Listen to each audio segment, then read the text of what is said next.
Bonjour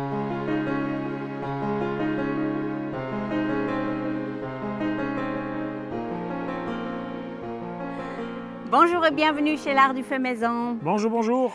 Aujourd'hui, on a vraiment de la chance, une magnifique journée. C'est magnifique. Le 2 novembre, donc avec un soleil qui chauffe, là, c'est juste on extraordinaire. On a quand même eu un peu de pluie, heureusement, il a bien plu. Les nappes sont en train de se recharger, mais il faudra encore beaucoup d'eau. C'est 150 mm d'eau on a reçu en octobre.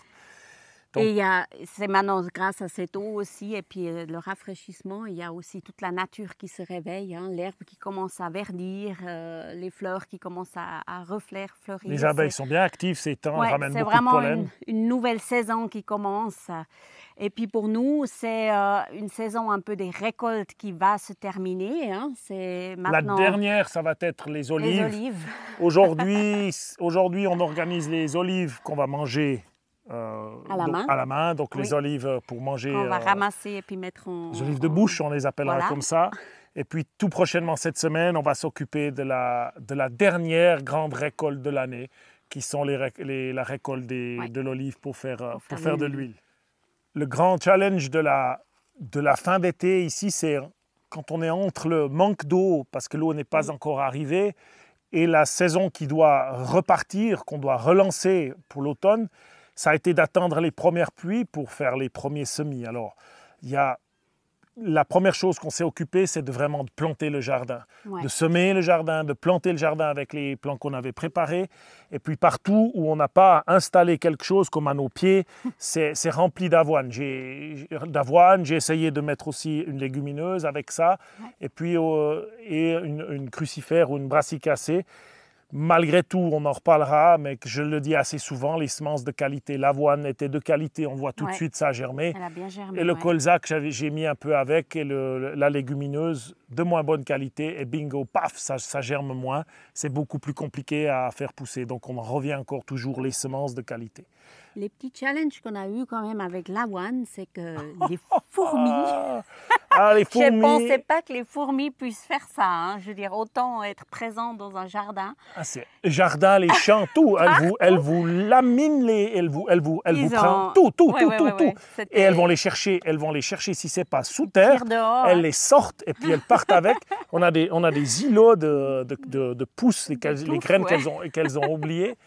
Bref, on a quand même réussi à faire ces semis. Certaines choses, tu as dû semer deux fois. Oui, dans le jardin, je me suis fait attraper.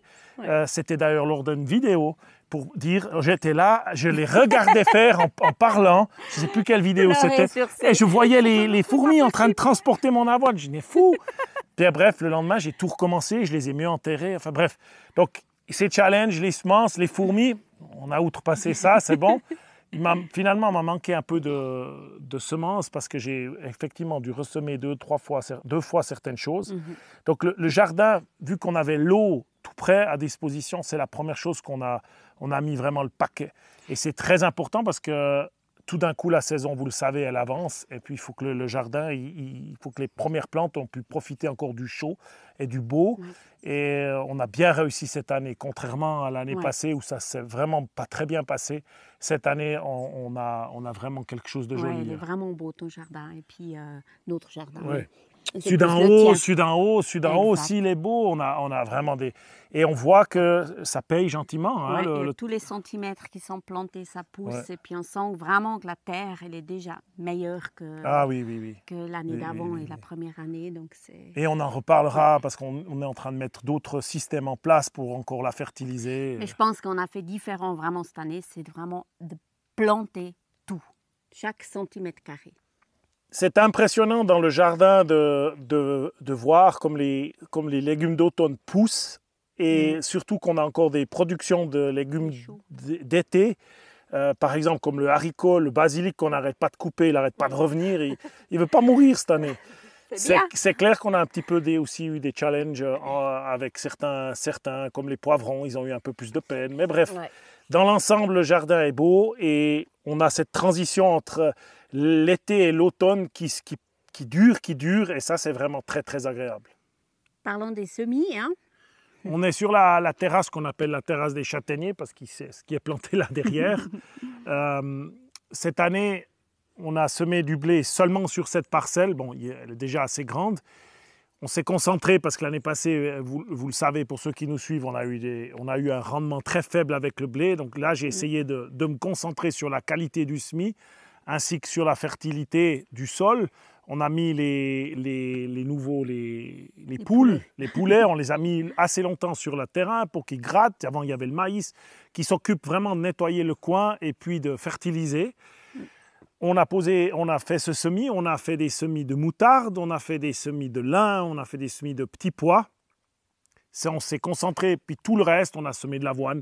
Partout où on voit, ça ressemble à du blé, mais en fait, c'est de l'avoine qui sera destinée à être couchée au sol et à rester comme ça. Il sera donc tué, on ne va pas faire d'avoine, on va simplement... C'est pour l'engrais vert. Voilà, c'est pour couvrir le sol. Ouais. Parce que justement, la période, comme je le disais, la période où on sort de l'été, on se rend compte quand même que la végétation, lorsqu'on avait les pastèques ou on avait par exemple des patates, la végétation, elle n'a pas réussi à prendre le dessus dû au soleil trop fort. Ouais. Donc c'est vraiment, on met tout ce qu'on peut pour couvrir le sol pour la période hivernale, pour ne pas laisser le sol à nu. Ouais. Alors ce matin, c'était la découverte. Déjà tous ces jours, on a été un petit peu anxieux ou bien un peu en souci parce que les sangliers sont passés sur les terrains voisins, donc tout près, qu'on labourait les champs là à côté. On a dit aïe aïe aïe, est-ce qu'ils vont venir chez nous? Et effectivement, cette nuit, ils sont passés sur la terrasse ici où il y a les arbres. Ils n'ont pas fait trop de dégâts, je dirais, ici. Ils n'ont pas trouvé ce qu'ils cherchaient ici. Mais là en bas, sur la terrasse qui est derrière moi, ils ont labouré en tout cas une petite partie du champ qui est semé. Et aussi dans les arbres, les petits pois, et puis qu'est-ce qu'on a semé? La cameline, c'est ces cultures-là, donc ils en ont un petit peu souffert. Alors c'est encore pas trop grave, mais s'ils reviennent cette nuit, encore une fois, donc je ne sais pas ce qu'on va retrouver demain matin. C'est maintenant, on sent vraiment le manque d'un gardien ici sur notre terrain. On aimerait bien un petit chien ou un grand chien qui aboie la nuit, qui chasse les sangliers pour protéger aussi nos cultures. C'est là aussi qu'on voit l'intérêt de mettre l'électricité autour du jardin, parce qu'au moins celui-là, il est protégé par le fil électrique. Quoi. On voit que les arbres, ils ont vraiment bien pris. Ça fait quand même maintenant 2 ans qu'ils sont arrosés, qu'ils sont bichonnés. L'automne, c'est vraiment la période de plantation des arbres. On va encore en mettre, on en a déjà planté, on va encore en implémenter. On va aussi commencer à implémenter des choses à leurs pieds. Il faut toujours imaginer que l'arrosage, ça doit être pris en compte dans cette région parce que si on laisse les plantes à l'abandon durant l'été, c'est terminé, ils vont mourir. Pendant qu'ils vont s'établir, ça va être nécessaire de s'en occuper. Donc, pour tous ceux qui m'ont posé la question sur les jardins-forêts et tout ça, on s'est concentré sur d'abord les arbres qui allaient fournir la nourriture qu'on avait envie de manger. On va par la suite aussi développer beaucoup de choses dans les rangées, etc. Donc il y a des projets de développer encore ces vergers différemment. Nous avons fait un peu le tour des travaux, des semis qu'on a fait après l'été. Hein. Ouais, le jardin. Et puis il reste là 4 pages de projets pour l'hiver. On est occupé. On est occupé. On a fait un tour par endroit pour imaginer tout ce qu'on aimerait faire pendant cet hiver. C'est pas possible. On va pas. Si on y arrive, on est incroyable. Bref. Mais on ne doit pas tout faire cet hiver non plus. On n'a pas cette ambition. Il y a des aventures qui vont arriver comme le déplacement des panneaux solaires. Ouais. On va évidemment mettre les priorités aussi sur la rétention de l'eau. Il y aura une série de vidéos ou une vidéo, on verra sur les baissières comment on va les faire parce qu'elles seront assez impressionnantes. Ouais. Elles sont surtout très importantes dans une pente. On va aussi modifier la terrasse qu'elle a pour justement retenir de l'eau parce que beaucoup d'eau arrive ici. Et puis pour commencer à faire sa plantation, c'est la dernière où on n'a vraiment rien dessus. Mais une fois que les panneaux solaires loin, on a aussi il y a d'autres projets. Vue d'ensemble. Il y a des projets d'entretien du terrain, des bois morts. Plantés. Il y a les chemins qui sont toujours bien attaqués par l'eau, les ruissellements d'eau. On veut justement les guider, ces ruissellements d'eau, et les garder. Enfin, le travail, il est quand même conséquent. Et puis, on va voir ce qu'on va réussir à terminer et à entreprendre. Quoi. Oui, je pense qu'il y aura alors certainement des vidéos seront de tout cet hiver aussi. Hein, sur tous ces projets. Et puis, vous allez nous accompagner. Bien sûr. Découvrir toutes ces modifications qu'on va faire.